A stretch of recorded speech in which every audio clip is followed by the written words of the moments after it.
Hello students, in this session we will take some topics of metals and non-metals.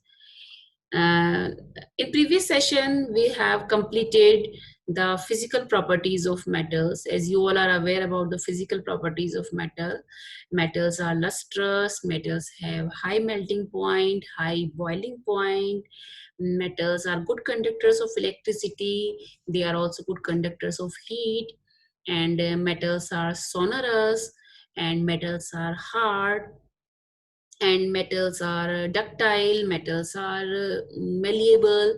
Let's move to the non-metals now. As non-metals are very few as compared to metals. Metals are very high in number as compared to non-metals.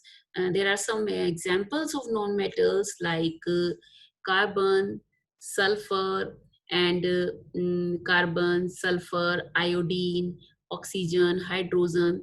They all are the they all are the examples of non-metals. Non-metals can exist as solid or gases, but they cannot exist as liquid.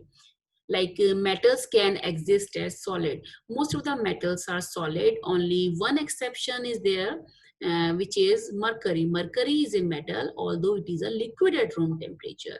So bromine is a bromine is a non-metal which exists as liquid at room temperature. So we must learn, we must memorize every time that mercury is a metal which is liquid at room temperature, and bromine is a non-metal which is liquid at room temperature.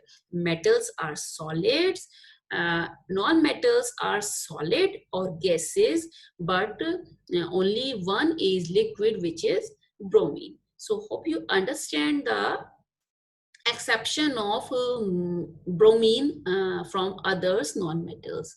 Let's move to the some exceptions of exceptions in the physical properties of metals. Like um, first is are all metals except mercury, which I already explained you. All metals except mercury exist as solid at room temperature. Mercury exists as solid. All metals exist as solid except mercury. Mercury exists as liquid at room temperature. Metals have high melting points. All metals have high melting point, but here again few exceptions are there, like gallium and cesium. Gallium and cesium have very low melting point. Even if we keep gallium and cesium over our palm, they start melting by absorbing heat from our palm. So they have very low melting point, right? The second one is iodine. Iodine is a non-metal, but it is lustrous. As non-metals are non-lustrous, but here is a one exception, iodine. Iodine is a non-metal, although it is lustrous. Lustrous means it has shiny surface like metals. Metal has shiny surface. Non-metals have non-shiny surface, but iodine is no. Iodine is lustrous. Iodine have shiny surface, right? Now third point is carbon is non-metal. We all know about carbon. Carbon is non-metal. We know non-metals have low melting point, but do you know the carbon can exist to more than one form? We do you know about diamond and graphite? They are the forms of carbon can exist in more than one form. First is diamond, second is graphite, and third one is buckminster fluorines. In buckminster fluorines, 60 atoms of carbon united together, right? Diamond is a form of carbon. Graphite is also a form of form of carbon. So if an element can exist more than one form, then this phenomena is known as allotropy, and the forms are known as allotrope. So you should learn about the allotrope. The definition of allotrope: when an element can exist more than one form. That phenomena is known as allotropy, and the forms are known as allotrope. So the forms, so the different forms of carbon is diamond, graphite, and Buckminster fluorines. So diamond, all of you know about diamond. Diamond is the hardest substance known.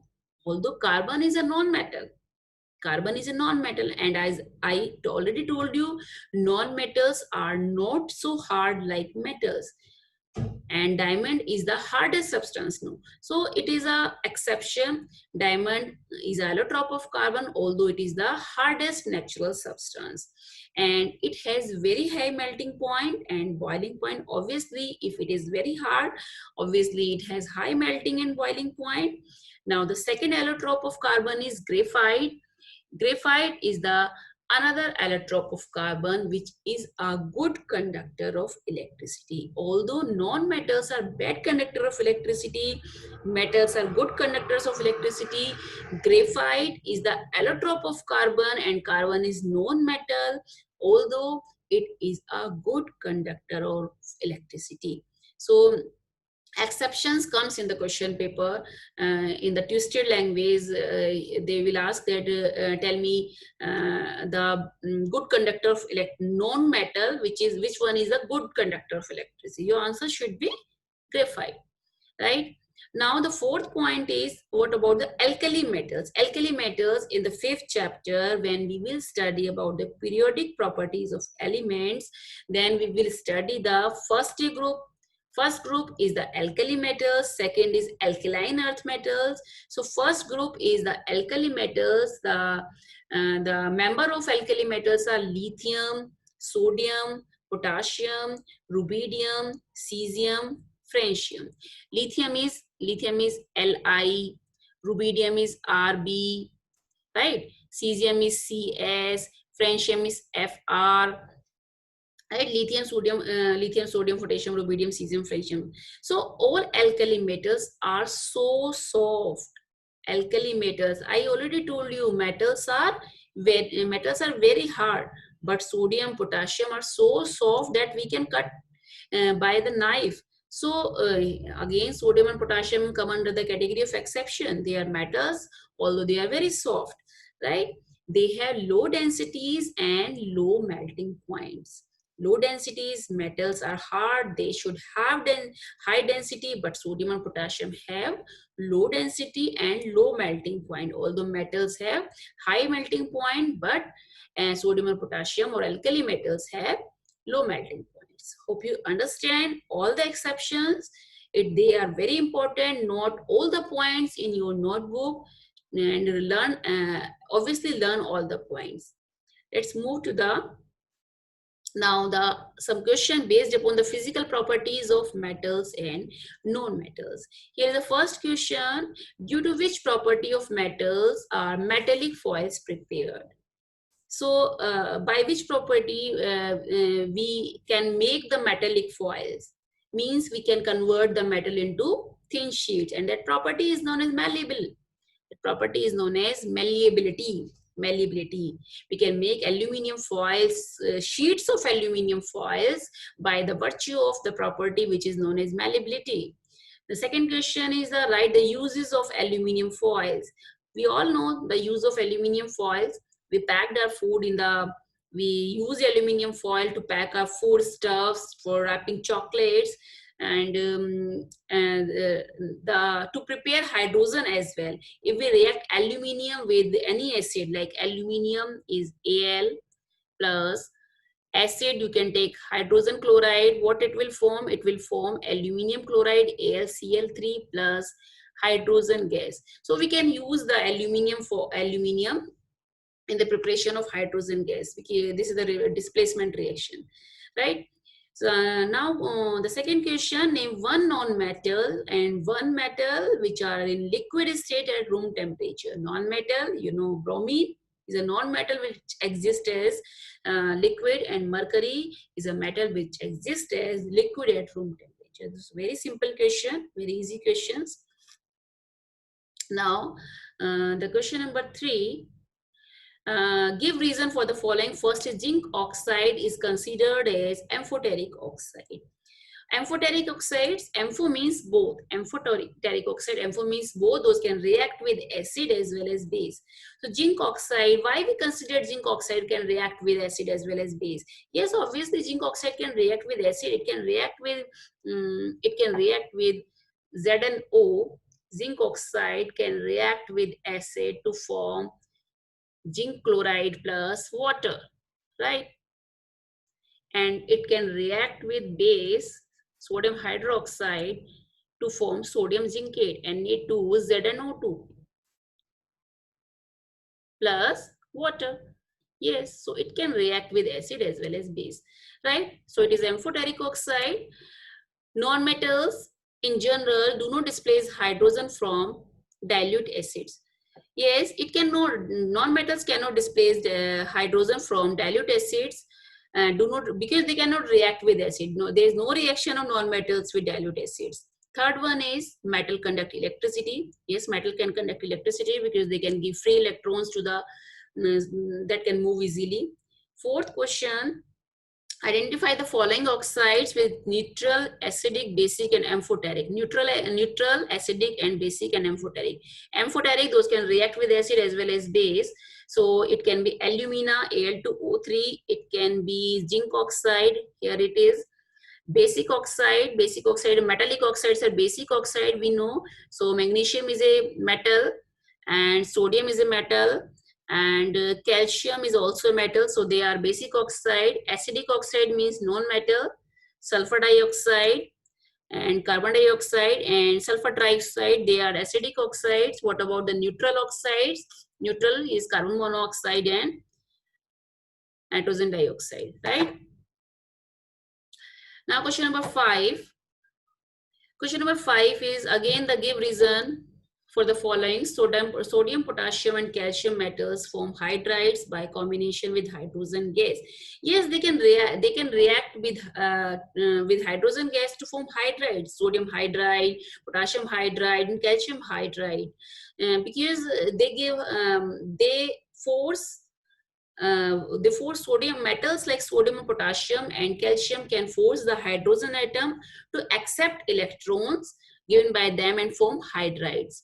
Like second question is aluminium easily combines with oxygen, but still it can be used for making kitchen utensils. Yes, because it forms protective oxide layer by combining with oxygen, so it can be used to make utensils. Sixth question, among iron and aluminium, which rust easily? Everybody knows the answer. Obviously, iron rust easily. Among the both of them, because aluminium react with oxygen to form aluminium. That's why iron pipes are wrapped with aluminium. Iron pipes, we make surroundings over the iron pipes to prevent iron from the rusting. What are the conditions necessary for rusting? It is a very simple question. Rusting, we need moisture, we need oxygen for the rusting of iron, right? Now the question number 7, select the non-metals among the following. Sulfur is non-metal, hydrogen is non-metal, bismuth and arsenic is metalloid, which metalloids are those which possess the properties of both metals and non-metals. Now silicon counts among metalloids.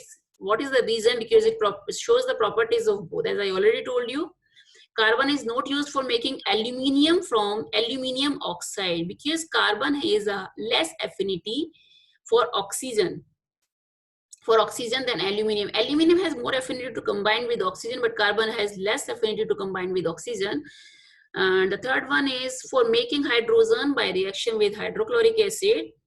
Granulated zinc is preferred to block because zinc granules are preferred to a block of zinc because it offers large surface area for the reaction with the acid, right?